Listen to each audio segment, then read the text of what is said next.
am back with our weekly market insight series, coming directly from the Capital Markets Trading Desk at SunWest Mortgage Company. Let's get started. Markets continued their slow start this year. On Wall Street, little changed at the start of the week as investors awaited Thursday's inflation data and the beginning of earnings season. Stocks dropped once the CPI was released on Thursday. 10-year Treasury yield hovered over 4% this week due to frail demand. Hot inflation and employment data has investors worried that the Federal Reserve may hold off on rate cuts. The Treasury Department held an auction of 10-year bonds on Wednesday with weak results and a low market response. At the auction, the 10-year note drew a high yield of 4%, slightly higher than pre-auction trading. The U.S. trade deficit unexpectedly shrank in the month of November. Led by increased services exports and a decline in merchandise imports, the deficit shrank to $63.2 billion, a 2% decrease from the previous month. This data suggests that interest rate cuts by the Federal Reserve may be slower to come. Bureau of Labor Statistics data showed that inflation accelerated in the U.S. in December as consumer prices rose 3.4% annually.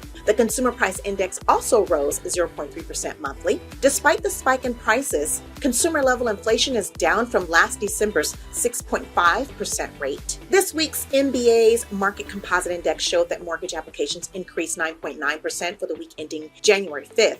Refinance applications were up 19% from the previous week and were 30% higher on a year-to-year basis. Purchase applications increased the most since June.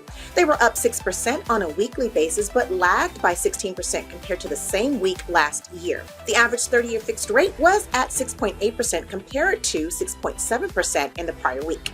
Initial jobless claims unexpectedly dwindled down in the first week of this new year. U.S. initial applications for unemployment edged down by 1,000 to 202,000. This is the lowest level since October, and it beat economists' expectations of 210,000 for the period. Meanwhile, continuing claims fell by 34,000 to 1,864 for the week ending December 30th. And that's all this week. If you like this video, please hit that like button and please subscribe.